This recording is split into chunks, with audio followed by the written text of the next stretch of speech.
बिस्मिल्लाहिर्रहमानिर्रहीम। आज का हमारा जी चैप्टर थर्ड है इनडायरेक्ट इन्वेस्टमेंट। इससे पहले हम दो चैप्टर कर चुके हैं इसके अंदर। एक था हमारे पास इन्वेस्टमेंट क्या होता है, जिसमें इंट्रोडक्शन देखा इन्वेस्टमेंट, उसके जो है बेसिक डिसीजन के रूल्स। फिर उसके बाद हमने सेकंड चैप्टर देखा जो कि था इन्वेस्टमेंट अल्टरनेटिव्स, कि हम कहाँ कहाँ पर इन्वेस्टमेंट कर सकते हैं। तो उसमें उसके बाद ये तीसरा है हमारे पास है कि हम अगर इनडायरेक्ट इन्वेस्टमेंट करना चाहते हैं तो वो कहाँ कहाँ कर सकते हैं। तो इनडायरेक्ट इन्वेस्टमेंट के ऊपर हम बात करेंगे जी। इसके अंदर इनडायरेक्ट इन्वेस्टमेंट होती क्या है। इनडायरेक्ट इन्वेस्टमेंट होती है कि आप अपना पैसा खुद नहीं लगा रहे। आप क्या कर रहे हैं, अपना पैसा किसी इन्वेस्टमेंट कंपनी को दे रहे हैं, वो आपके बिहाफ पे इन्वेस्ट करेंगे। ठीक है। आमतौर पर हमारे यहाँ पर उनको इन्वेस्टमेंट कंपनी या म्यूचुअल फंड कंपनी के नाम से जाना जाता है। ले तो हम यहाँ पर ये देख लेते हैं डायरेक्ट इन्वेस्टमेंट और इनडायरेक्ट इन्वेस्टमेंट में फ़र्क क्या होता है, ये होती है। फिर आगे हम देखेंगे इनडायरेक्ट इन्वेस्टमेंट के लिए हमारे पास ऑप्शन कौन कौन सी अवेलेबल है। डायरेक्ट इन्वेस्टमेंट क्या होती है, मैं स्टॉक चेन में जाता हूँ, अपना अकाउंट ओपन करता हूँ ब्रोकर के पास और खुद फैसला करता हूँ कौन से शेयर्स खरीदने हैं, कौन से नहीं खरीदने, कितनी वैल्यू के खरीदने हैं और किस वैल्यू पे सेल करने हैं, किस वैल्यू पे बाय करने हैं। ये सारे के सारे डिसीजन मेरे अपने होते हैं। मैं सिर्फ ब्रोकर को इंस्ट्रक्शंस दे रहा होता हूँ कि आप मेरे बिहाफ पर ये शेयर खरीद लें, मेरे बिहाफ पर ये शेयर बेच दें। ये तो होती है डायरेक्ट इन्वेस्टमेंट। इनडायरेक्ट इन्वेस्टमेंट ये होते हैं, इसके अंदर जो है मैं इन्वेस्टमेंट की डिसीजन मेकिंग नहीं कर रहा होता। मैं अपने पैसे एक इन्वेस्टमेंट कंपनी को दे देता हूँ, वो मेरे बिहाफ पर जाके स्टॉक चेंज में इन्वेस्ट करती है और वहाँ पर फैसला करते हैं कौन से शेयर खरीदने हैं, कितने खरीदने हैं, कितने अरसे तक उनको अपने पास हेल्ड करना है, कब बेचने हैं। ये तमाम के तमाम डिसीजंस वो इन्वेस्टमेंट कंपनी करती है, पैसा हमारा यूज़ हो रहा होता है। और उसके बाद वो जो है फैसला करती है कि जो प्रॉफिट हुआ है उसमें से जो है डिस्ट्रीब्यूशन कर दी जाती है, अपने जो है चार्जेस माइनस करने के बाद वो बाकी के पैसे जो है डिस्ट्रीब्यूट कर देते हैं। डायरेक्ट इन्वेस्टमेंट क्या हुई, जिसके अंदर हम खुद डिसीजन करते हैं कब स्टॉक बाय करना है, कब स्टॉक सेल करना है। इनडायरेक्ट इन्वेस्टमेंट क्या हुई, हम एक इन्वेस्टमेंट कंपनी को पैसे दे देते हैं और राइट दे देते हैं अपना पैसा इस्तेमाल करने के, वो हमें कमा कर रिटर्न देती है। अब अगर हम बात करें इसके अंदर दो चीज़ें नहीं, इसमें जो मेन डिफरेंस है वो ये है। अगर आप डायग्राम में देखें, ऊपर वाली डायग्राम में, तो वहाँ पर आपको नज़र आ रहा होगा एक इन्वेस्टर है, उसने ऑन किया खुद इन्वेस्टमेंट, एक पोर्टफोलियो बनाया, कुछ शेयर्स खरीदे हैं। उन शेयर्स के ऊपर उसको या तो डिविडेंड मिलेगा या उनकी शेयर की प्राइसेस का डिफरेंस मिलेगा। यानी कि मैं एक शेयर खरीदता हूँ 100 रुपये का, उसको 1 साल तक अपने पास रखता हूँ और 1 साल के दौरान मुझे उसके ऊपर डिविडेंड मिलेगा, वो मेरी इनकम खिलाएगी। और फिर मैं उसको जब बेच दूंगा, अगर वो 110 का बिकता है तो उसके ऊपर जो 10 अजाफी मुझे मिले हैं, 100 का खरीदा था 110 का बिक रहा है, तो वो मेरा क्या खिलाएगा, कैपिटल गेन या लॉस खिलाएगा। अगर मुझे अजाफी पैसों पे बिक रहा है, परचेज प्राइस से ज़्यादा पे बिक रहा है तो कैपिटल गेन होगा, परचेज प्राइस से कम पे बिक रहा है तो वो कैपिटल लॉस होगा। तो डायरेक्ट इन्वेस्टमेंट के अंदर मुझे यही दो तरह के जो है रिटर्न हो सकते हैं, या तो मुझे इनकम मिलेगी या मुझे कैपिटल गेन मिलेगा। जबकि मैं अगर बात करूँ इनडायरेक्ट इन्वेस्टमेंट की, इनडायरेक्ट इन्वेस्टमेंट के अंदर मुझे मेरे रिटर्न के 3 कंपोनेंट हैं। कैसे, यहाँ पे मैं बात करूँ, इन्वेस्टर है, उसने ओन किए शेयर्स इन्वेस्टमेंट कंपनी के, यानी कि उसने अपने पैसे इन्वेस्टमेंट कंपनी को दे दिए हैं। ठीक है। इन्वेस्टमेंट कंपनी ने वो आगे पोर्टफोलियो बनाया है, उस पोर्टफोलियो से जो है एक तो इनकम मिलेगी, फिर कैपिटल गेन मिलेगा, फिर कैपिटल गेन मिलेगा। ये 2 कैपिटल गेन कैसे हो गए देखते हैं जी। मैंने अपने पैसे जो दिए, मैंने इन्वेस्ट किया और उसके अगेंस्ट बाय किए हैं शेयर, किस चीज़ के, इन्वेस्टमेंट कंपनी के शेयर बाय किए। ठीक हो गया। अब इन्वेस्टमेंट कंपनी के जब शेयर मैंने बाय किए तो इन्वेस्टमेंट कंपनी ने उसके अगेंस्ट क्या किया जी, इन्वेस्टमेंट कंपनी ने मैं उससे जो पैसा लिया वो आगे इन्वेस्ट किया है किसके अंदर, स्टॉक एक्सचेंज के अंदर। स्टॉक एक्सचेंज में इन्वेस्ट किया तो स्टॉक एक्सचेंज में इन्वेस्ट करने के अगेंस्ट उसको क्या मिलेगा, उसने वहाँ से शेयर खरीदे होंगे, बॉन्ड्स खरीदे होंगे, तो उसके ऊपर उसको इंटरेस्ट या डिविडेंड मिलेगा या डिविडेंड मिलेगा। और दूसरा प्राइस चेंज मिलेगा। ठीक हो गया। इंटरेस्ट है वो इसका कहलाएगा इनकम, और ये जो प्राइस चेंज है ये कहलाएगा कैपिटल गेन। तो मीन कंपनी, इन्वेस्टमेंट कंपनी ने इन्वेस्टमेंट के गेन जो अर्न किया है उसके 2 कंपोनेंट है, एक इंटरेस्ट है और दूसरा कैपिटल गेन है। ये इस कंपनी का प्रॉफिट है, वर्ड प्रॉफिट यूज कर रहा हूं मैं वक्ती तौर पर। अब इस प्रॉफिट को उसने क्या करना है, डिस्ट्रीब्यूट करना है किसके अंदर, इन्वेस्टर के अंदर। तो इन्वेस्टर के लिए तो ये हर साल वो कमा के देगी उस पैसे के ऊपर, ये कैपिटल गेन इनकम, तो इसके लिए तो ये इनकम कहलाएगी, इसको तो ये इनकम मिली। इसको जो है यहाँ पर अगर हम बात करें, इसने जब अगर फैसला किया कि मुझे इस कंपनी से ज़्यादा प्रॉफिट नहीं हो रहा, ज़्यादा इनकम नहीं हो रही, तो वो क्या करेगा, इसको सेल भी कर सकता है। इनको जब सेल करेगा तो उसके ऊपर उसको कैपिटल गेन होगा, ठीक है। अब अगर मैं यहाँ पर बात करूँ तो मेरे पास इन्वेस्टर को एक तो मिल रही है इनकम और एक मिल रहा है कैपिटल गेन।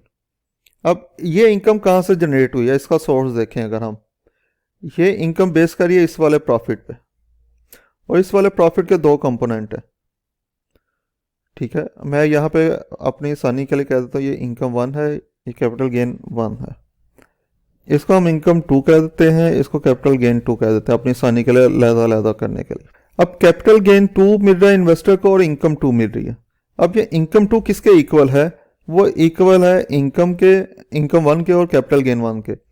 तो मैं यहाँ पर इसकी जगह पे लिख सकता हूँ कि इन्वेस्टर को क्या मिला, एक तो इनकम 1 मिली, दूसरा उसको कैपिटल गेन 1 मिला, ये वाला, ये दोनों मिले थे तो उसका प्रॉफिट बना था।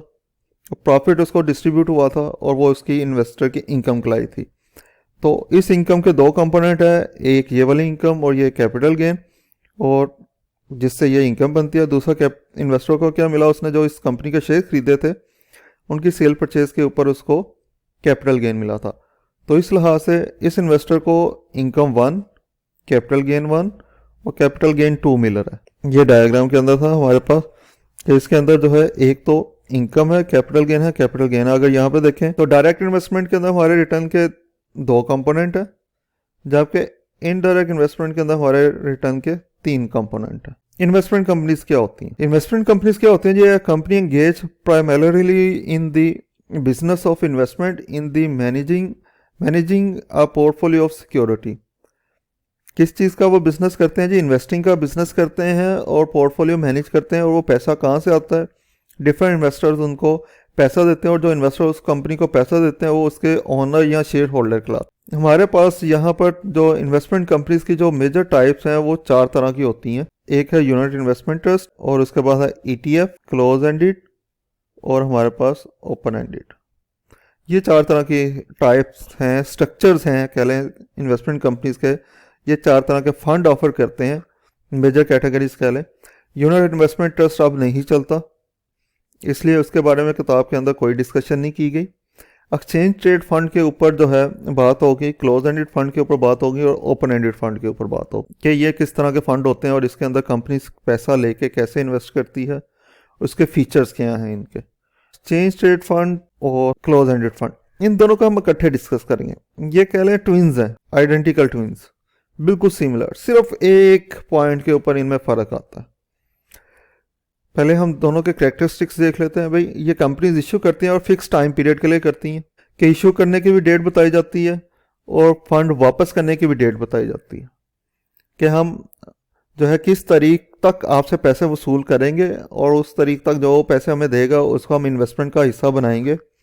उस तारीख के बाद जो पैसे देगा उसको हम अपने इन्वेस्टमेंट के पूल का हिस्सा नहीं बनाएंगे।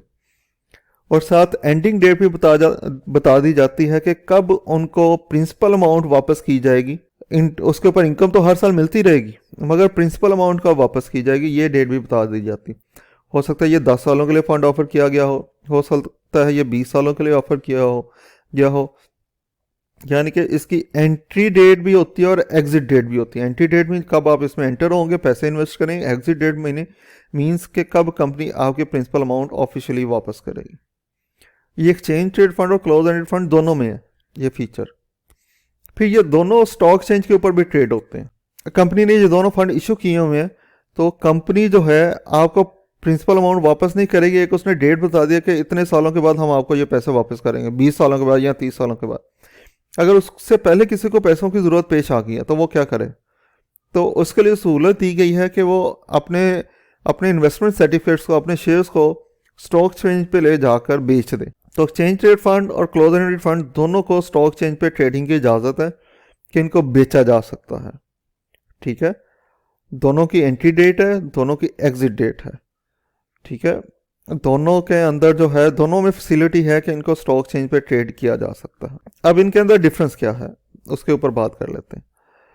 क्लोज एंडेड जो है वो इन्वेस्टमेंट जो है वो हमारी मैनेज की जाती है, एक्टिवली मैनेज की जाती है, ठीक है, एक्टिवली मैनेज की जाती है, जबकि एक्सचेंज ट्रेड फंड जो है वो पैसिवली मैनेज किया जाता है। अब एक्टिवली मैनेज और पैसिवली मैनेज का क्या मतलब है? अब इन्वेस्टर से पैसे लेके कंपनी ने क्या किया हुआ है, उससे पोर्टफोलियो बनाया हुआ है, डिफरेंट शेयर्स खरीद कर रखे हुए हैं, तो टाइम टू टाइम जो है उसका रिव्यू करते रहते हैं और देखते हैं कि कौन से शेयर्स बेहतर हैं, कौन से शेयर इसमें से अंडर परफॉर्मिंग है, कौन से जो है परफॉर्म कर रहा है अकॉर्डिंग टू आवर रिक्वायरमेंट। तो उसको अपने पोर्टफोलियो को रिव्यू करते रहते हैं हर वक्त। वो हर वक्त कोशिश में होते हैं कि हमारी पोर्टफोलियो पहले से बेहतर हो, इसमें क्या चेंज करें और बेहतर हो जाए और बेहतर। तो इसको हम कहते हैं एक्टिवली मैनेज। और पैसिवली मैनेज क्या होता है? जिसके अंदर जो है एक मतलब पोर्टफोलियो बना लिया तो उसको जो है जल्दी करके चेंज नहीं किया जाता, उसको वेट किया जाता है, उसको टाइम दिया जाता है पोर्टफोलियो बनाने के बाद कि वो परफॉर्म कर सके, उसके ऊपर रिटर्न का वेट करते हैं। छोटी मोटी अपॉर्चुनिटीज़ की वजह से हम उसको चेंज नहीं करते। तो एक्सचेंज ट्रेड फंड आपका पैसिवली मैनेज होता है, जबकि आपका close ended fund actively manage होता है। अब पैसिवली मैनेज होने की वजह से एक्सचेंज ट्रेड फंड में एक आपको टैक्स बेनिफिट मिल जाता है। बार बार ट्रेडिंग करने की वजह से आपके ऊपर टैक्स लगता है, जबकि आप अगर उसको लंबे अरसे तक अपने पास होल्ड करके रखते हैं तो उसके ऊपर आपको टैक्स नहीं लगता, टैक्स बच जाता है उसके ऊपर, इसलिए इसको टैक्स एफिशिएंट भी कहते हैं। मेन जो है दोनों के फीचर्स कॉमन क्या है कि दोनों की एंट्री डेट है, दोनों की एग्जिट डेट है, दोनों स्टॉक एक्सचेंज पे ट्रेड होते हैं। इनमें डिफरेंस क्या है? क्लोज एंडेड एक्टिवली मैनेज होता है, exchange trade fund passively manage होता है। पैसिवली मैनेज होने की वजह से इसके ऊपर आपको टैक्स रिलीफ मिल जाता है, ठीक है।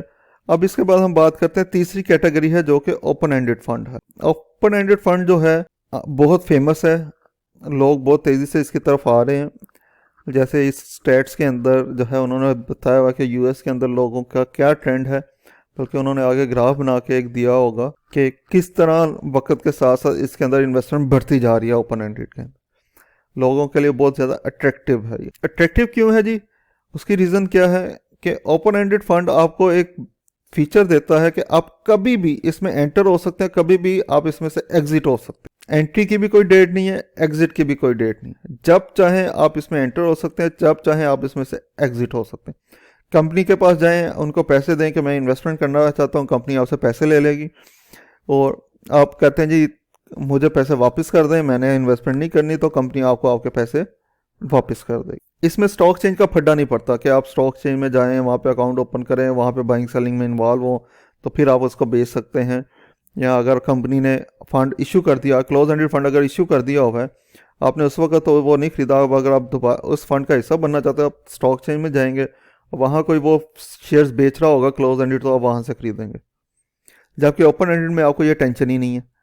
अगर आप उस फंड का हिस्सा बनना चाहते हैं, आप कंपनी के पास जाएं, कंपनी आपको शेयर्स दे देगी, आपसे पैसे ले लेगी और उसी वक्त आप उस फंड का हिस्सा बन जाएंगे। अगर आप चाहते हैं जी मैं अपने पैसे विड्रॉ करना चाहता हूँ, आप कंपनी के पास जाएं, कंपनी आपसे सर्टिफिकेट वापस ले लेगी, शेयर वापस ले लेगी, आपको पैसे दे देगी। तो इसलिए इसमें जो है इन्वेस्टमेंट करना और इन्वेस्टमेंट विड्रॉ करना आसान है, तो ये बहुत ज़्यादा फेमस है, इसीलिए इसको ओपन एंड कहते हैं। ओपन एंड होता है आप जब चाहे एंटर हो, जब चाहे एग्जिट हो। क्लोज एंड्स का मतलब क्या है कि इसके दोनों एंड्स क्लोज हैं, डेड हैं। एंटर होने की भी एक डेडलाइन है, एग्जिट होने की भी एक डेडलाइन। जबकि ओपन एंडेड में आपके पास एंड्स ओपन है, जब मर्जी आए और जब मर्जी जाएं। जिसके करेक्टरिस्टिक्स हैं 5, डाइवर्सिफिकेशन। अब इन्वेस्टर ओपन एंडेड फंड में जाएगा तो उसको डाइवर्सिफिकेशन मिलेगी। डाइवर्सिफिकेशन कैसे मिलेगी? अब मेरे पास है 1 लाख रुपया, मैं उससे जो है मैक्सिमम 2 कंपनी या 3 कंपनी में पैसे इन्वेस्ट कर सकता हूँ, इससे ज़्यादा कंपनीज में पैसे इन्वेस्ट नहीं कर सकता। तो मैं अगर अपना पैसा जो है म्यूचुअल फंड कंपनी को दूंगा, ओपन एंड में लगाऊंगा, तो अगर वो 50 कंपनी में पैसा है तो मेरा भी पैसा 50 कंपनियों में डिवाइडेड है। और इसके अलावा अगर मैं जो है कोई बड़ी मुझे अपॉर्चुनिटी नज़र आती है कि बड़ा वैल्यू का शेयर है जो कि मेरे बाइंग करने की कैपेसिटी नहीं है, तो अगर मैं डायरेक्ट इन्वेस्टमेंट कर रहा हूँ तो मैं उसको बाय नहीं कर सकता। जबकि मैं अगर ओपन एंडेड फंड का हिस्सा बनता हूँ तो ओपन एंडेड में तो सिर्फ मेरा पैसा नहीं है, बहुत से लोगों ने पैसा दिया हुआ है, तो उसके अंदर वो अपॉर्चुनिटी भी अवेल कर लेगी कंपनी, जो कि मैं अकेला अवेल नहीं कर सकता महंगे वाले शेयर खरीद। तो डाइवर्सिफिकेशन होते हैं। प्रोफेशनल मैनेजमेंट क्या है जी? वहाँ पे जो भी लोग बैठे हुए हैं वो बहुत एक्सपर्ट हैं अपने काम के अंदर, अपनी फील्ड के अंदर। वहाँ पे सेक्टर वाइज जो है वो बैठे होते हैं एक्सपर्ट्स जो है, वो देखते हैं जी सीमेंट सेक्टर का में क्या चल रहा है, शुगर सेक्टर में क्या चल रहा है, वो पूरी की पूरी मार्केट को फोकस कर रहे होते हैं। जबकि एक इन्वेस्टर जब इन्वेस्टमेंट करता है तो वो पूरी मार्केट को फोकस कर ही नहीं सकता। 600 कंपनीज को कैसे देखेंगे एक दिन के अंदर? जितनी देर में आपका 600 कंपनी का रिव्यू पूरा होना, ट्रेडिंग टाइम खत्म हो जाना। आप जो है वो प्रोफेशनली तमाम चीज़ों को अवेल नहीं कर सकते, जबकि वहाँ पे आपको प्रोफेशनल मैनेजमेंट मिलती है। कन्वीनियंस, आप जब मर्जी इसमें एंटर हो, जब मर्जी एग्जिट हो, इसमें कोई टेंशन नहीं है। पार्ट्स में भी मिल जाते हैं। ऐसा भी हो सकता है कि आपको ने 60.5 सर्टिफिकेट खरीदे हुए, 60.25 सर्टिफिकेट खरीदे हुए, तो इस तरह का भी इसमें चल जाता है। यानी कि सर्टिफिकेट्स आपको पार्ट्स में भी मिल जाते हैं, आप होल भी परचेज कर सकते हैं। और पार्ट्स मैं कहता हूँ जो मैंने 5 लाख लगाना, वो 5 लाख के जितने बनेंगे शेयर्स वो दे देंगे। वो ये नहीं कहेंगे कि 5 लाख आप जो है 10,000 दें तो आपको अराउंड जो है आपको 30,000 शेयर मिल जाएंगे, और नहीं तो वो 5 लाख के तो 29,995 शेयर्स आएंगे, समथिंग लाइक दिस। तो कन्वीनियंस है इसमें, एंटर होना एग्जिट होना आसान है। सर्विस प्रोवाइडिंग, इसके अलावा जो है आप वो हमें सर्विस प्रोवाइड करते हैं, हमारा अकाउंट मेंटेन कर सकते हैं, हमें एडवाइजरी सर्विसेज, कंसल्टेंसी सर्विसेज भी म्यूचुअल फंड कंपनीज देती हैं। फिर कॉस्ट, इसमें कॉस्ट बहुत कम है। आगे चल के इस चैप्टर में हम देखेंगे कि इसके ऊपर वन साइड कॉस्ट होती है। जबकि आप स्टॉक चेन में जब ट्रेड करते हैं, आप बाय सेलिंग करते हैं, तो बाय करने के ऊपर भी आपको कॉस्ट पे करनी पड़ती है और सेल करने के ऊपर भी करनी पड़ती है। जबकि म्यूचुअल फंड के ऊपर अगर आपने बाय करते वक्त, पैसे इन्वेस्ट करते वक्त कमीशन पे की है, तो जब आप पैसे विड्रॉ करेंगे उस वक्त पे नहीं करनी। अगर आपने इन्वेस्ट करते वक्त पे नहीं की, विड्रॉ करते वक्त पे कर रहे हैं, फिर पे करनी पड़ेगी। यानी कि वन साइडेड कॉस्ट है। जबकि आपके जो है इन्वेस्टमेंट अगर आप स्टॉक चेन में करते हैं तो आपको 2 साइडेड कॉस्ट बेयर करनी पड़ती है। तो ये कुछ इसके जो है बेनिफिट्स हैं जो कि हमें मिलते हैं यहाँ पर स्टॉक जो है म्यूचुअल फंड में पैसे इन्वेस्ट करने के लिए। फिर उसके बाद अगर हम बात करें, ये सारी उसकी ग्रोथ के ऊपर बात की गई है इसके अंदर, टाइप्स ऑफ म्यूचुअल फंड। क्योंकि म्यूचुअल फंड ज़्यादा अट्रैक्टिव हैं, ज़्यादा उसमें ग्रोथ है, लोग उसको ज़्यादा पसंद करें, तो इसलिए इस सब्जेक्ट के अंदर, इस चैप्टर के अंदर इसके ऊपर ज़्यादा बात की गई है। टाइप्स ऑफ म्यूचुअल फंड के ऊपर बात करते हैं जी। टाइप ऑफ म्यूचुअल फंड हमारे पास कौन कौन से हैं? 4 मेजर टाइप्स हैं। ये ब्रॉडर कैटेगरीज हैं इनकी, ठीक है, कि मनी मार्केट म्यूचुअल फंड, और उसके अलावा जो हमारे पास है जी equity fund, bond fund, hybrid और balance fund. Money market mutual fund के ऊपर भी आगे डिटेल में बात होगी, मगर मैं यहीं पे एक्सप्लेन कर देता हूँ। मनी मार्केट म्यूचुअल फंड क्या होता है? जिसके अंदर इन्वेस्टर से लेके पैसा मनी मार्केट में लगाया जाता है। ऐसी सिक्योरिटी जिनकी लाइफ लेस देन 1 ईयर होती है, उनके अंदर पैसा लगाया जाता है। इक्विटी फंड के अंदर क्या होता है जी? आपसे पैसा लेके शेयर्स में लगाया जाएगा, इसको स्टॉक फंड भी कहते हैं। बॉन्ड फंड, जिसके अंदर आपसे पैसा लेके डिबेंचर्स में, बॉन्ड्स में लगाया जाएगा। और अगर हम बात करें हाइब्रिड्स फंड की या बैलेंस फंड की, इसके अंदर कुछ पैसा जो है स्टॉक में लगाया जाता है, कुछ पैसा बॉन्ड्स में लगाया जाता है। ये ब्रॉडर कैटेगरियाँ, बड़ी बड़ी कैटेगरीज। इसके अलावा और भी बहुत सी कैटेगरीज में इसको क्लासिफाई किया जा सकता है। जैसे ये नीचे एक टाइमलाइन के ऊपर है, ये भी कैटेगरीज हैं डिफरेंट। लेस रिस्क और लेस एक्सपेक्टेड रिटर्न हमारे इस एंड पे है, और मोर रिस्क और मोर एक्सपेक्टेड रिटर्न इस तरफ है। तो मनी मार्केट फंड जो है वो लेस रिस्की है, लेस एक्सपेक्टेड रिटर्न है, क्योंकि ये सिक्योर होता है, गवर्नमेंट की इशू करदा मोस्टली सिक्योरिटीज़ के अंदर किया जाता है, और इसके अंदर जो है डिस्काउंट पे इशू होता है, रिडीम पार वैल्यू पे होता है, तो इसलिए इसमें लॉस के चांसेस बहुत कम होते हैं, रिस्क बहुत कम होता है, तो इसलिए एक्सपेक्टेड रिटर्न भी इसमें कम होगा। रिस्क ज़्यादा लेंगे तो रिटर्न ज़्यादा मिलेगा। इसके बाद बॉन्ड फंड्स आ जाता है, फिर hybrid fund, large cap stock fund.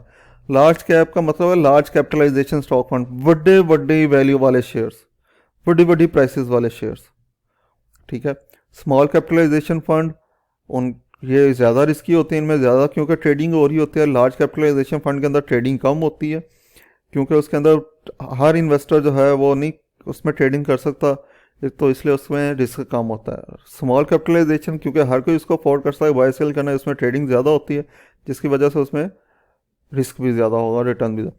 Specialise stock fund, आपका स्पेशलाइज स्टॉक फंड क्या होता है? आप कहते हैं जी मैंने सीमेंट सेक्टर में पैसे लगाने हैं सिर्फ, तो वो स्पेशलाइज स्टॉक फंड होगा। या आप कहते हैं जी मैंने सिर्फ 100 इंडेक्स के अंदर इन्वेस्टमेंट करनी है, या मैंने 30 इंडेक्स के अंदर इन्वेस्टमेंट करनी है। तो इस तरह आप कोई रिस्ट्रिक्टेड फंड कैटेगरीज के लिहाज से आप जो है पैसे इन्वेस्ट करते हैं, तो वो स्पेशलाइज स्टॉक फंड है। ये वैसे आपकी मर्जी का नहीं होता, वो कंपनी ने खुद डिज़ाइन किए होते हैं। स्पेशलाइज स्टॉक फंड के अंदर उन्होंने खुद डिज़ाइन किए होंगे। लेट्स सपोज वो कहते हैं इस्लामिक फंड, ये भी स्पेशलाइज स्टॉक फंड में आएगा। वो कहते हैं जी के जो 100 इंडेक्स फंड है जी, या ऑल इंडेक्स फंड है, ये सारे के सारे स्पेशलाइज स्टॉक फंड में होंगे।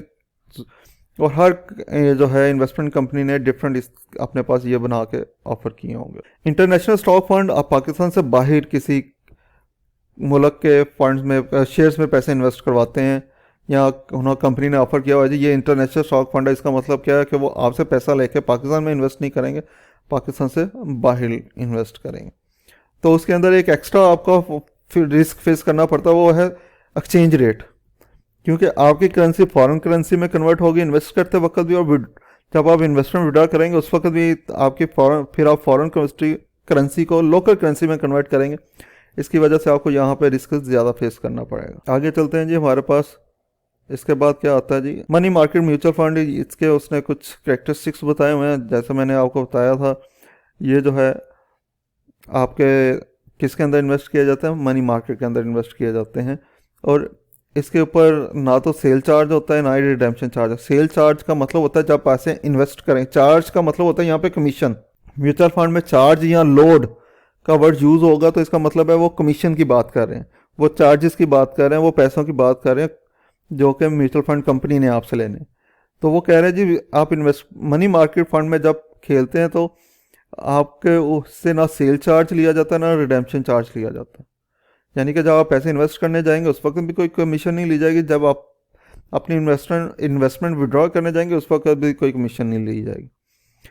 फिर उसके बाद जो है वो कह रहे हैं जी the average maturity of money market portfolio range from approximately 1 month to 2 month. आमतौर पर इसकी रेंज जो है, आप मनी मार्केट में इन्वेस्ट करते हैं तो 1 माह या 2 माह की इनकी लाइफ होती है, उसके बाद जो है आप वो री इन्वेस्ट कर देते हैं मेच्योरिटी के ऊपर, और वो नया फंड के अंदर भी इसको कन्वर्ट कर देते हैं। Interest is earned and credit daily, इसके ऊपर डेली बेसिस पे आपको जो है रिटर्न ट्रांसफ़र कर दिया जाता है आपके अकाउंट में। The share can be redeem at any time, वो फ़ोन और वायर, यानी कि आप फ़ोन करके या जो है आप ईमेल के थ्रू जैसे भी उसको जो है किसी भी वक्त रिडीम कर सकते हैं। The share of money market fund are held consist of $1 जी, ये इसकी जो है हमेशा वैल्यू $1 रहती है, क्योंकि इसके ऊपर there are no capital gain और loss on money market share under normal circumstances. क्योंकि हमने कहा इसके ऊपर लॉस नहीं होता, ये रिस्क इसमें बहुत कम है, क्योंकि आपका जो है डिस्काउंट पे इशू होता है, रिडीम पार वैल्यू पे होता है, तो इसलिए इसके अंदर आप 1 महीने के बाद कंपनी के पास जाएंगे या गवर्नमेंट के पास जाएंगे, उनको सर्टिफिकेट वापस करेंगे, वहाँ से आपको पैसे मिल जाएंगे। तो इसलिए नॉर्मल सर्कमस्टांसिस में इसके ऊपर लॉस नहीं होता, बहुत एक्सेप्शनल केसेस होते हैं कोई लॉस हो तो। एक कंपनी डिफ़ॉल्ट कर गई, गवर्नमेंट का तो हो ही नहीं सकता, कंपनी के अगर कमर्शियल पेपर में इन्वेस्ट किया हुआ तो वो डिफ़ॉल्ट कर गई 30 दिनों के अंदर अंदर तो हो सकता है, वो ये कोई नॉर्मल कंडीशन नहीं होती। अगर इतनी बुरी कंडीशन हो तो लोग फिर उसके कमर्शियल पेपर ही नहीं खरीदते कि ये कंपनी तो के डिफ़ॉल्ट करने के चांसेस है, इसके कमर्शियल पेपर कोई नहीं खरीदता फिर, तो इसलिए नॉर्मल सर्कमस्टांसिस में इसके ऊपर लॉस नहीं होता। उसके बाद हम बात करते हैं money fund offer cheque writing. जी, आप मनी फंड के अंदर जो है मनी मार्केट फंड के अंदर क्या करते हैं, इन्वेस्टर को चेक राइटिंग की ऑप्शन दी जाती है कि वो अपने अकाउंट के में जो पैसे हैं जो उसने इन्वेस्ट किए हैं वो चाहे तो किसी को पेमेंट भी कर सकता है। जैसे आप अकाउंट के अगेंस्ट चेक राइट करके किसी को देते हैं, इसी तरह इसके अगेंस्ट भी आप चेक राइट करके किसी को दे सकते हैं। उसके बाद अगर हम बात करें आगे हमारे पास आ जाता है बॉन्ड फंड, इक्विटी फंड और हाइब्रिड फंड। इसका एक उन्होंने एग्जिबिट बना के दी हुई है, उसको हम देख लेते हैं।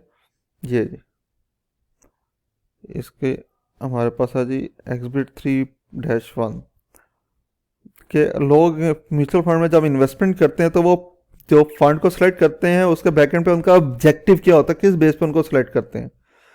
तो इक्विटी फंड में को सिलेक्ट करने के लिए 3 ऑब्जेक्टिव हो सकते हैं, 3 तरह के, इसलिए इक्विटी फंड के अंदर वो 3 तरह के फंड ऑफर करते हैं। इक्विटी फंड के अंदर भी हमने पहले बेसिक कैटेगरीज पढ़ी थी, अब यहाँ पे फर्दर कैटेगरीज आ गई हैं। इक्विटी फंड के फर्दर कैटेगरीज क्या हो सकती है, कैपिटल एप्रिसिएशन फंड। मैं कहता हूँ जी मैं ऐसे इक्विटी फंड में पैसे इन्वेस्ट करना चाहता हूँ जिसके अगेंस्ट बाइंग एंड सेलिंग, यानी कि मेरे पैसे से ट्रेडिंग हो, शेयर्स बाई किया जाए, सेल किया जाए और उसके अगेंस्ट जो रिटर्न होगा वो मेरे अकाउंट में ट्रांसफर किया जाए। तो फिर मेरे लिए जो अप्रोप्रिएट फंड है वो है capital appreciation fund. Total return fund के अंदर बाइंग एंड सेलिंग यानी कैपिटल गेन भी होगा और डिविडेंड इनकम भी होगी, यानी कि दोनों कंपोनेंट को मैं कहता हूँ फोकस करें तो फिर मेरे लिए जो है कौन सा फंड बेहतर होगा, टोटल रिटर्न फंड। और अगर मैं कहता हूँ जी पाकिस्तान के साथ साथ बाकी दुनिया के अंदर भी ऑप्शन चेक करें, जहाँ पर बेहतर आपको ऑप्शन मिलेंगे, शेयर्स मिलेंगे, वहाँ पर आप मेरे पैसे इन्वेस्ट करें, तो उसके लिए फिर वर्ल्ड इक्विटी फंड जो है वो मेरे लिए बेहतर ऑप्शन है। हाइब्रिड फंड का वो होगा जब मैं कहता हूँ मेरा रिटर्न का कुछ पोर्शन फिक्स हो, कुछ वेरिएबल हो, तो मुझे मिक्स करके रिटर्न कुछ मिले, तो उस सूरत में मेरे लिए बेहतरीन हाइब्रिड फंड है, जिसके अंदर कुछ पैसे इक्विटी में लगाए जाएंगे, कुछ पैसे फिक्स इनकम सिक्योरिटीज में, बॉन्ड्स वगैरह में लगाए जाएंगे।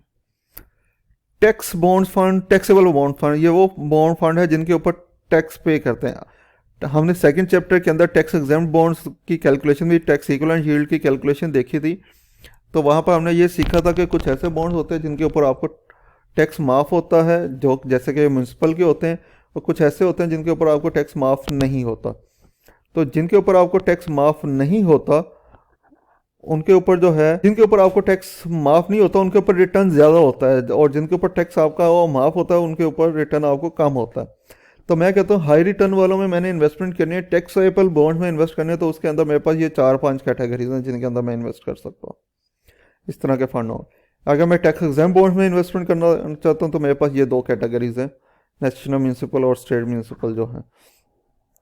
फिर मनी मार्केट फंड में मेरे पास, उसमें भी 2 तरह के, एक टैक्सेबल मनी मार्केट फंड और एक tax exam money market fund. तो ये मेरे पास डिफरेंट तरह के फर्दर कैटेगरीज मेरे पास अवेलेबल हैं म्यूचुअल फंड के, जिसके अंदर इन्वेस्टमेंट की जा सकती है। फिर म्यूचुअल फंड के अंदर जो है इन्वेस्टमेंट करते वक्त हमारे 2 तरह के इन्वेस्टमेंट स्टाइल होते हैं। एक हम फोकस करते हैं वैल्यू फंड को, और दूसरा हम फोकस करते हैं ग्रोथ फंड को। या वैल्यू फंड में इन्वेस्टमेंट की जा रही होती है या ग्रोथ फंड में इन्वेस्टमेंट की जाती है। ये स्ट्रेटेजीज हैं कह लें, इन्वेस्टमेंट स्टाइल्स कह लें, 2 तरह के होते हैं इन्वेस्टमेंट कंपनीज के। तो वैल्यू फंड और ग्रोथ फंड में क्या फ़र्क है? वैल्यू फंड ऐसा फंड होता है जिसके अंदर जो है आप देखते हैं इसका रिटर्न बहुत अच्छा है, ये डिविडेंड बहुत अच्छा दे रहे हैं, कंपनी अर्निंग बहुत ज़्यादा कमा रही है, मगर उसकी मार्केट में प्राइस जो है इतनी अच्छी नहीं है, प्राइस कम है, सस्ते बिक रहे हैं, यानी कि रिटर्न अच्छा हो दे रही है, डिविडेंड अच्छा दे रही है, उसकी बुक वैल्यू अच्छी है, उसकी अर्निंग अच्छी है, तो उस बेस पे तो इसकी प्राइस ज़्यादा होनी चाहिए। मगर आप उसको रीड करते हैं तो आपको पता चलता है उसकी प्राइस इतनी अच्छी नहीं है, चेक करते हैं मार्केट में सस्ते बिक रहे हैं, तो ऐसे फंड को हम वैल्यू फंड करते हैं कि सस्ते में अच्छी चीज़। दूसरी होती है ग्रोथ फंड, ये इसके ऑपोजिट है, इसकी अर्निंग भी अच्छी नहीं है, इसकी जो है बुक वैल्यू भी अच्छी नहीं है, ये डिविडेंड भी अच्छा नहीं दे रही है, मगर फिर भी ये बहुत महंगा है। तो आमतौर पर ऐसे फंड को हम ग्रोथ फंड कहते हैं। ग्रोथ फंड इसलिए कहते हैं क्योंकि जो इन्वेस्टर इसको बाय कर रहे हैं, हाई प्राइस पर खरीद रहे हैं, तमाम इन्वेस्टर और हर कोई उसको खरीद, क्योंकि प्राइस ऊपर कंपनी नहीं करती। मार्केट में प्राइस ऊपर कैसे जाती है? बाइंग एंड सेलिंग, एक बंदा खरीद रहा है, दूसरा खरीद रहा है, तीसरा खरीद रहा है, जिसकी डिमांड बढ़ जाएगी उसकी प्राइस ऊपर चला जाएगी। अब इसकी परफॉर्मेंस लो है, अर्निंग लो है, ठीक है, मगर फिर भी इसकी प्राइस ऊपर है, तो इसका मतलब है मार्केट में इसकी डिमांड है। डिमांड किस वजह से हो सकती है? इन्वेस्टर ने परसीव किया होगा कि इसके अंदर फ्यूचर में जो है ग्रोथ आएगी, कंपनी बेहतरी की तरफ जा रही है, इसके फ्यूचर अर्निंग्स ऊपर जाएंगी, ये फ्यूचर में प्रॉफिट ज़्यादा देगी। अभी नहीं दे रही मगर फ्यूचर की है, एक्सपेक्टेशन है, एनालिसिस कह रहा है, तो इसलिए लोग उसको बाय कर रहे हैं महंगे दामों में। तो ऐसे फंड को हम ग्रोथ फंड कहते हैं, और ये बहुत ज़्यादा रिस्की होता है। वैल्यू फंड हमारा लेस रिस्की होता है और ग्रोथ फंड हमारा हाई रिस्की होता है। इसके बाद इंडेक्स फंड आ जाता है। इंडेक्स फंड क्या होता है? उसके अंदर आप जब पैसे इन्वेस्ट करते हैं तो आपका रिटर्न बेस कर रहा होता है इंडेक्स की परफॉर्मेंस, स्टॉक एक्सचेंज इंडेक्स की परफॉर्मेंस के ऊपर। लेट्स सपोज एक इन्वेस्टमेंट कंपनी वो कहते हैं 100 इंडेक्स फंड ऑफर कर रहे हैं। अब उसके अंदर क्या होगा, मुझे रिटर्न जो मिलेगा 100 इंडेक्स जितना ऊपर जाएगा मुझे उतना ज़्यादा प्रॉफिट आता जाएगा, 100 इंडेक्स जितना नीचे आता जाएगा मुझे उतना लॉस होता जाएगा। यानी कि मेरा रिटर्न लिंक कर दिया जाएगा इंडेक्स फंड के ऊपर।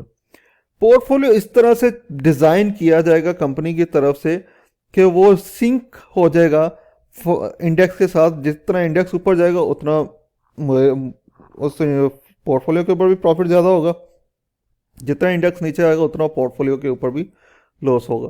तो ऐसा फंड जो कि इंडेक्स के साथ सिंक कर लिया जाता है डिज़ाइन करके, तो उसको हम इंडेक्स फंड कहते हैं। उसके बाद आगे हम बात करते हैं नेट एसेट वैल्यू। जी, ये बहुत अहम चीज़ है। हम जब भी किसी कंपनी के शेयर्स खरीदते हैं तो उसके एनालिसिस के अंदर हमें एक चीज़ देखनी होती है, उसकी बुक वैल्यू क्या है। सेकंड चैप्टर के अंदर हमने इसके ऊपर बात की होगी कि शेयर्स खरीदते वक्त उसकी बुक वैल्यू को कंसीडर किया जाता है। अगर किसी शेयर की बुक वैल्यू 100 है तो आप उसके लिए 200 पे करने के लिए तैयार नहीं होंगे, क्योंकि बुक वैल्यू का मतलब है कि आज कंपनी बंद हो जाए तो बुक वैल्यू पे अगर उसके एसेट सेल हो जाए और बुक वैल्यू पे उसकी लायबिलिटी सेटल हो तो एक शेयर होल्डर के हिस्से में कितने पैसे बचेंगे, उसको हम बुक वैल्यू कहते हैं। तो वो अगर 100 रुपया बचेगा तो आप उसके लिए 200 रुपया पे नहीं करेंगे। अगर वो 100 रुपया बच रहा है तो आप वो शेयर अगर आपके पास है तो आप वो 50 रुपये में सेल नहीं करेंगे। हाँ, 100 की बजाय 102 हो सकता है, 98 हो सकता है, मगर इसमें बड़ा गैप नहीं आ सकता। तो इसलिए शेयर्स की ट्रेडिंग के लिए बुक वैल्यू बहुत मैटर करती है। तो फंड्स की, म्यूचुअल फंड की ट्रेडिंग के लिए इसका मुतबादल नेट एसेट वैल्यू होती है, यानी कि जो वहाँ पे हम बुक वैल्यू कैलकुलेट कर रहे होते हैं तो म्यूचुअल फंड में हम नेट एसेट वैल्यू कैलकुलेट कर रहे होते हैं। तो नेट एसेट वैल्यू बहुत मैटर करती है इसके अंदर, कि मैं जब फंड वापस करना चाहता हूँ, अब इसकी ट्रेडिंग स्टॉक एक्सचेंज के ऊपर तो नहीं होती म्यूचुअल फंड की, ये तो कंपनी से ही वापस करने हैं पैसे और कंपनी से ही खरीदना है। तो अगर मैं आज बेचना चाहता हूँ भाई कितनी वैल्यू होगी मेरे फंड की, मेरे एक सर्टिफिकेट की शेयर की जो मैं कंपनी को वापस करूँ तो मुझे जो है कितना प्रॉफिट होगा, मैंने ये भी तो देखना है वापस करते वक्त। तो उसके लिए कंपनी की जिम्मेदारी है कि वो डेली बेसिस पे नेट एसेट वैल्यू कैलकुलेट करके बताए। ठीक है, जब मार्केट क्लोज हो जाती है, जैसे अगर स्टॉक एक्सचेंज 4 बजे क्लोज हो रही है तो 4 बजे वो क्या करेंगे, नेट एसेट वैल्यू कैलकुलेट करके वो बता देंगे। अब अगले दिन 4 बजे तक यही वैल्यू चलेगी। अगर वो आज शाम 4 बजे कहते हैं जी नेट एसेट वैल्यू है आपके शेयर की 10 रुपये, तो अगले दिन 4 बजे तक कोई भी बंदा जो पैसे इन्वेस्ट करने आएगा उसको 10 रुपये का सर्टिफिकेट कंपनी इशू करेगी। अगर कोई वापस करने आता है तो उसको कंपनी सर्टिफिकेट लेकर 10 रुपये देगी, दोबारा से कैलकुलेट नहीं होगी। जो नेट एसेट वैल्यू कम्युनिकेट कर दी गई है, वंस इन अ डे की जाती है, वो ही पूरा दिन आपके लिए एप्लीकेबल होती है। जबकि आप स्टॉक एक्सचेंज में जब ट्रेड करते हैं तो उसके अंदर तो हर टाइम पे प्राइस चेंज हो रही होती है। अब अभी जाएंगे कुछ और प्राइस होगी, घंटे बाद जाएंगे कुछ और प्राइस चेंज होंगे, मगर म्यूचुअल फंड के अंदर ऐसा नहीं है। म्यूचुअल फंड के अंदर एक ही मरतबा नेट एसेट वैल्यू कैलकुलेट करके कम्युनिकेट कर दी जाती है और उसके बाद उसी के ऊपर बाइंग एंड सेलिंग होती है पूरा नेक्स्ट 24 आवर। अब वो कैसे कैलकुलेट होते हैं, market value of fund security, यानी कि लोगों से पैसे लेके कंपनी ने जो शेयर्स परचेज किए हुए हैं उनकी मार्केट वैल्यू चेक करेंगे, उसमें से लायबिलिटीज माइनस करेंगे। लायबिलिटीज कौन सी होंगी आगे चल के हम 5वें चैप्टर में देखेंगे कि लायबिलिटीज क्या हो सकती हैं। तो माइनस करेंगे लायबिलिटीज और डिवाइड करेंगे नंबर ऑफ शेयर जो कंपनी ने इशू किए हुए हैं उस म्यूचुअल फंड के अगेंस्ट, तो हमारे पास नेट एसेट वैल्यू आ जाए। जैसे ये नीचे एक छोटी सी एग्जांपल इसने बताई हुई है, assume that T fund has a portfolio of stock valued on a given day at $50 million. Its liabilities are $500,000 and shareholder of this fund own 5 million shares. तो 50 million minus 500,000 divide by 5 million shares, तो एक share की value होगी 9.90। ये next 24 hours के लिए यही price है कि जो अपने पैसे वापस लेना चाहता है आने वाले 24 घंटों में 9.90 डॉलर ही उसको वापस मिलेंगे, और अगर कोई पैसे इन्वेस्ट करना चाहता है तो उसको 9.90 का एक सर्टिफिकेट मिलेगा, जब तक कि नई नेट एसेट वैल्यू कैलकुलेट होके कम्युनिकेट नहीं कर दी जाती। उसके बाद आ जाता है हमारे पास डिटेल ऑफ इनडायरेक्ट इन्वेस्टमेंट के अंदर जो है close ended fund. Close ended fund क्योंकि स्टॉक एक्सचेंज पे ट्रेड होते हैं और इसके अंदर भी वही फिनोमिना है कि आपसे पैसे लेके इन्वेस्ट किए जा रहे हैं, तो इसके अंदर भी नेट एसेट वैल्यू ही कैलकुलेट होती है, मगर वो भी कैलकुलेट करके कंपनी बताती है। जैसे म्यूचुअल फंड की जितने भी इन्वेस्टमेंट कंपनीज है उसने चाहे म्यूचुअल फंड ओपन किए हुए यानी कि क्लोज एंडेड, चाहे ओपन एंडेड, चाहे एक्सचेंज ट्रेड फंड, तो कंपनी की जिम्मेदारी है कि उसकी net asset value daily basis पे कैलकुलेट करके बताई जाए इन्वेस्टर्स को। वो अपनी वेबसाइट पे लगा सकते हैं, आपको ईमेल कर सकते हैं, दोनों तरीकों से हो सकता है। तो अब अगर मेरे पास क्लोज एंडेड फंड है, पहले तो मैंने बात की ओपन एंडेड की कि मैंने अगर वापस करना है कंपनी को या कंपनी से खरीदना है तो उसका क्या तरीकाकार होगा, मैंने नेट एसेट वैल्यू मुझे बताई गया, उसी के ऊपर मैं खरीदूंगा, उसी के ऊपर कंपनी को बेचूंगा। मैं स्टॉक एक्सचेंज के अंदर एक दिन की एक प्राइस नहीं होती, तो वहां पर क्या होगा, अगर मेरे पास क्लोज एंडेड है तो मैं क्या करूंगा, नेट एसेट वैल्यू को कंपेयर करूंगा मार्केट वैल्यू के साथ कि इस वक्त स्टॉक एक्सचेंज में उसकी वैल्यू क्या है। अगर नेट एसेट वैल्यू से कम पे वो बिक रहा है तो इसका मतलब है मुझे मार्केट में उसकी डिस्काउंट वैल्यू चल रही है, सस्ता बिक रहा है। और अगर वो मार्केट वैल्यू उसकी ज़्यादा है और नेट एसेट वैल्यू उसकी कम है तो इसका मतलब है वो प्रीमियम के ऊपर बिक रहा है। ठीक है, तो प्रीमियम के ऊपर बेचना बेहतर है। अगर प्रीमियम पे वैल्यू चल रही है तो इसका मतलब वो कम फंड बहुत अच्छा लोगों को पसंद है, उसके ऊपर रिटर्न्स अच्छे आ रहे हैं, तो इसलिए लोग उसकी डिमांड में है वो फंड। अगर डिस्काउंट पे तो इसका मतलब है उसके ऊपर रिटर्न अच्छे नहीं आ रहे। फिर अगर मैंने फ़ंड खरीदना है, म्यूचुअल फंड खरीदना है, तो उसका क्या तरीकाकार है, कहाँ कहाँ से खरीदूँ? तो दो तरीकाकार हैं।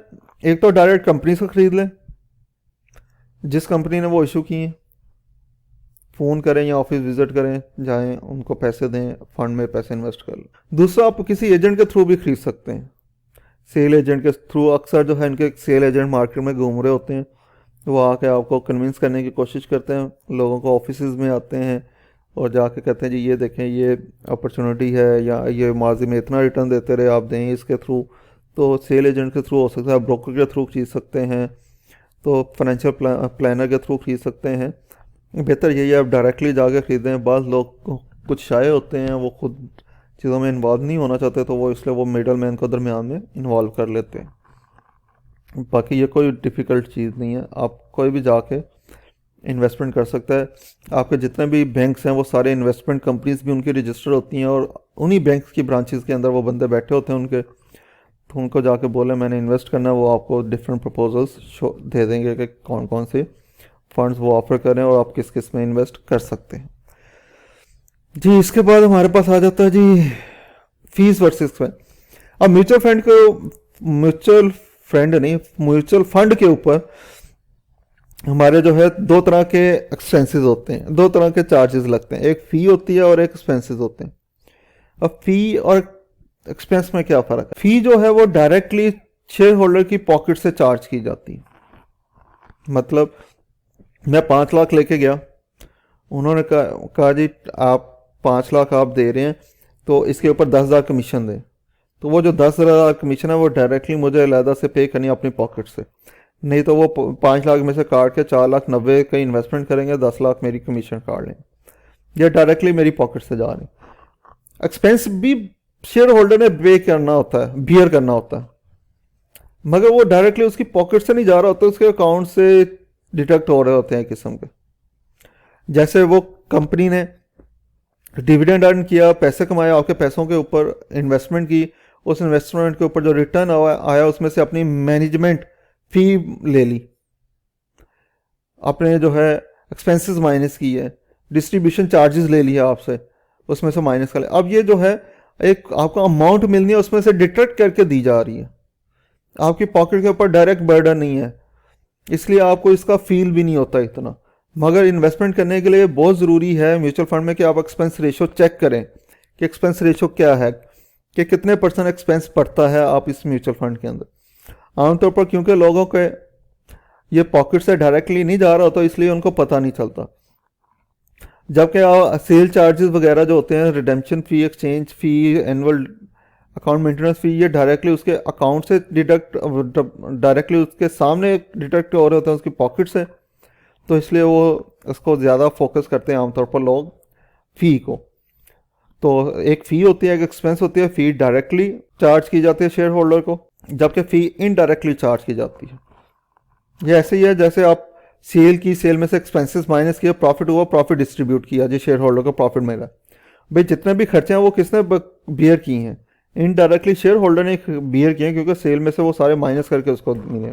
जब उसको डिविडेंड मिलता है तो वो उसमें से टैक्स पे करता है, पर्सनल टैक्स, वो उसको ज़्यादा फील होता है कि मुझे जो है 10 रुपये मिले थे, 1 रुपया मुझे टैक्स देना पड़ रहा है।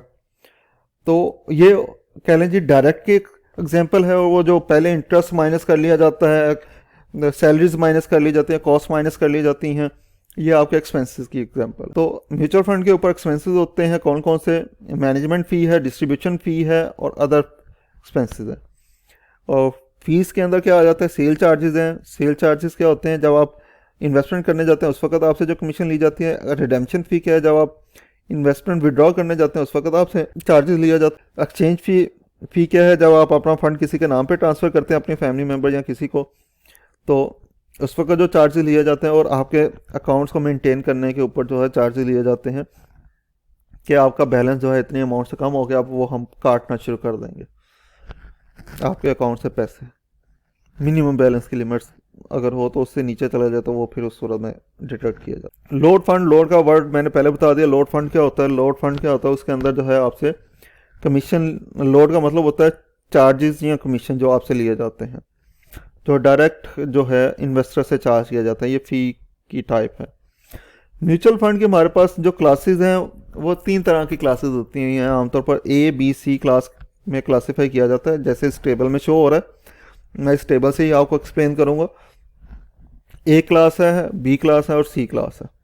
अगर आप इसमें कंपैरिजन करें पहली लाइन का, cell load, cell load A class में है, बी में नहीं है, सी में नहीं है। यानी कि पहला फ़र्क क्या हो गया, क्लास ए में सेल लोड होता है, बाकी क्लासेस में सेल लोड नहीं हो। रिडेम्पशन फ़ी अगर देखूं तो सेल क्लास में नहीं है, क्लास बी में है 4.2 और क्लास सी में है 1%। तो इसका मतलब है क्लास ए के ऊपर रिडेम्पशन फ़ी नहीं होती, बी पे होती है, सी पे होती है, और बी पे कमीशन रिडेम्पशन फ़ी ज़्यादा है, सी के ऊपर कम है। ठीक है। उसके बाद एनुअल डिस्ट्रीब्यूशन फ़ी ए के पेपर भी है, बी पर भी है और सी पे भी है। एनुअल डिस्ट्रीब्यूशन फ़ी अगर देखें ए के ऊपर कम है, हमेशा ए क्लास के ऊपर ये कम होगी, बी और सी के ऊपर सेम है। टोटल एनुअल एक्सपेंसेस ए के ऊपर कम है, बी के ऊपर और सी के ऊपर, दोनों के ऊपर ज़्यादा है। अगर आप देखें बी और सी के अंदर फ़र्क क्या है कि बी के ऊपर चार्जेस रिडेम्पशन के ज़्यादा है, सी के ऊपर कम है, बाकी तमाम चीज़ें सेम है। तो कोई बी की तरफ क्यों जाएगा, सी कोई हर कोई लेगा। तो सी में ऐसी क्या अट्रैक्शन होगी जो लोग बी को भी बाय करेंगे। ए में तो अट्रैक्शन मिल गई ना कि रिडेम्पशन फ़ी नहीं है, बी और सी में जी सेल लोड नहीं है, वहाँ इन दोनों में ये अट्रैक्शन है। मगर बी और सी का कंपैरिजन करें तो उनमें कोई सी में, बी में कोई अट्रैक्शन नज़र नहीं आ। बी के निस्बत लोग सी को प्रेफर करेंगे कि भाई सी के ऊपर जो है कमीशन आपकी रिडेम्पशन फ़ी कम है सी के ऊपर और बी के ऊपर वो ज़्यादा है। मैं बताता हूँ इसमें अट्रैक्शन क्या है, वो हिडन है अट्रैक्शन इसके अंदर। बी क्लास के शेयर्स अगर आप अपने पास 6 साल तक रखेंगे, बी क्लास के शेयर अगर आपने 6 साल तक अपने पास रखे, उनको बेचा नहीं, तो आपके वो बी क्लास वाले शेयर ए में कन्वर्ट हो जाएंगे। फिर 6 साल के बाद उसके ऊपर ए वाले रूल अप्लाई होंगे, ए वाले चार्जेस अप्लाई होंगे। यानी कि 6 साल अपने पास रखा तो उसके ऊपर रिडेम्पशन फ़ी ख़त्म, आपसे सेल लोड नहीं लिया जाएगा, वो तो पहले ही नहीं दिया आपने। आपने जब बी खरीदा था सेल लोड नहीं था दिया, अब आपके पास इन्वेस्टमेंट है, आपने 6 साल तक अपने पास रखी। तो जब 6 साल तक अपने पास रखी तो उसके बाद वो ए में कन्वर्ट हो गया, तो ए में वो दूसरे पॉइंट से कन्वर्ट होगा, यानी कि उसके ऊपर रिडेम्पशन फ़ी नहीं होगी, उसके ऊपर जो है एनुअल डिस्ट्रीब्यूशन कॉस्ट कम हो जाएगी, उसके ऊपर टोटल एनुअल एक्सपेंसेस की कॉस्ट कम हो जाएगी। तो बी के ऊपर सबसे बड़ी जो है अट्रैक्शन आप लोगों के लिए क्या है, इन्वेस्टर्स के लिए, कि खरीदेंगे कोई कमीशन नहीं देनी, 6 साल तक अपने पास रखें, उसके बाद वो ए में कन्वर्ट हो जाएंगे तो आपकी रिडेम्पशन फ़ी भी माफ़ हो जाएगी, एनुअल डिस्ट्रीब्यूशन फ़ी भी कम हो जाएगी और टोटल एनुअल एक्सपेंस भी कम हो जाए। ये उनके लिए फ़ायदेमंद है जो कि बहुत लंबे अरसे के लिए इन्वेस्टमेंट करना चाहते हैं। और ये 6 साल का जो अरसा है ये फिक्स नहीं है, डिफरेंट हो सकता है, किसी का 5 साल का हो सकता है, किसी का 3 साल का हो सकता है, किसी का 8 साल का हो सकता है। हमारे इस बुक के अंदर उन्होंने 6 साल का मेंशन किया हुआ है। नो लोड फंड जिसके ऊपर ना सेल चार्जेस होते हैं ना रिडेम्पशन फ़ी होते हैं, ये भी बाज़ स्पेशल कैटेगरी के अंदर फंड इशू किए जाते हैं लोगों को अट्रैक्ट करने के लिए। अब ये एक पॉइंट बहुत अहम है एक्सचेंज ट्रेड फंड के ऊपर, वो कहता है जी अगर मार्केट के अंदर आपके पास ऑप्शन है कि आप डायरेक्ट कंपनी में जाके पैसे इन्वेस्ट करें, यानी कि म्यूचुअल फंड इन्वेस्ट करें, तो लोग एक्सचेंज ट्रेड फंड में क्यों करेंगे। अब एक्सचेंज ट्रेड फंड का फीचर क्या था वो याद रखना है ज़हन में। एंटर होने की डेट है, एग्जिट होने की डेट है, और इसके अलावा अगर आपने एंटर या एग्जिट होना है तो आपको वो फंड स्टॉक चेंज में ट्रेड करना पड़ेगा। जबकि म्यूचुअल फंड में क्या है कि आप जब मर्जी कंपनी के पास जाएं आपको इन्वेस्टमेंट कर सकते हैं, जब मर्जी कंपनी के पास जाएं आप अपनी इन्वेस्टमेंट विड्रॉ कर सकते हैं।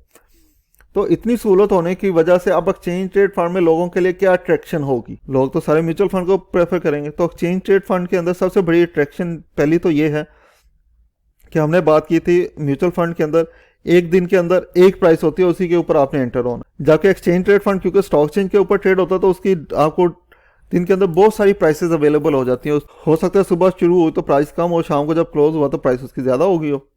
जबकि म्यूचुअल फंड के अंदर आपको वंस अ डे एक ही प्राइस होगी, उसी के ऊपर आपने एंटर होना है, उसी के ऊपर एग्जिट होना, नहीं तो 24 घंटे वेट करें फिर प्राइस चेंज होगी।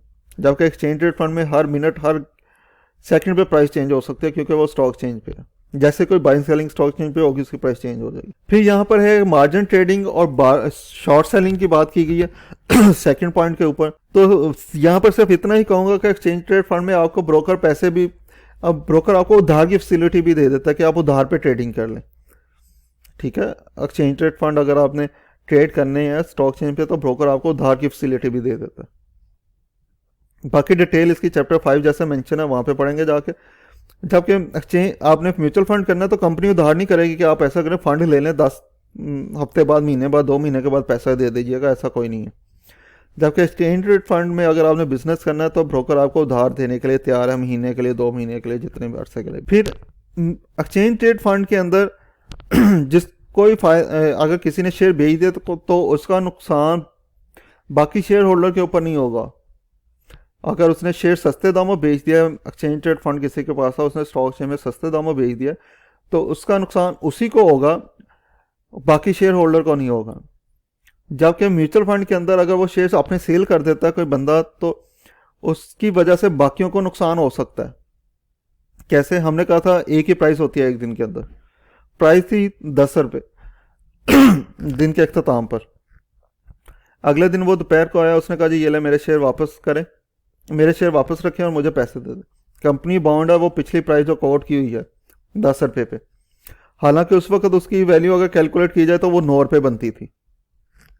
नेट एसेट वैल्यू अगर उस वक्त कैलकुलेट की जाए तो वो 9 रुपये बनती थी, मगर कंपनी उसको 10 ही वापस करेगी। और वो जो 1 रुपया जो है वो किसको बर्दाश्त करना पड़ेगा? जो उसको एक्स्ट्रा जा रहा है बाकी शेयर होल्डर को। ठीक है, वो बाकी शेयर होल्डर को वो 1 रुपया बर्दाश्त करना पड़ेगा, वो उनमें लॉस डिस्ट्रीब्यूट होगा। क्योंकि म्यूचुअल फंड का फीचर है कि एक प्राइस जो बताई गई अगले 24 घंटों के लिए वही है, उसी के ऊपर एंटर होना, उसी के ऊपर एग्जिट होना, चाहे जो मर्जी हो। अब वो 10 रुपये कम्युनिकेट किया है, मार्केट मंदी होने की वजह से वो 2 रुपये पे आ गई उसकी वर्थ, मगर कंपनी उसको 10 रुपये ही वापस करेगी क्योंकि 24 आवर कंप्लीट नहीं हुए। तो इसलिए इसमें अगर कोई एंटर या एग्जिट होता है तो उसकी वजह से बाकी शेयर होल्डर को फ़ायदा या नुकसान हो सकता है। उसके बाद आगे हम बात करते हैं इन्वेस्टमेंट कंपनीज की परफॉर्मेंस के ऊपर बात नहीं करते हम, ये आने वाली क्लास में हम देखेंगे। यहाँ तक काफ़ी है कि आने वाली क्लास में हम इनकी परफॉर्मेंस के ऊपर बात करेंगे।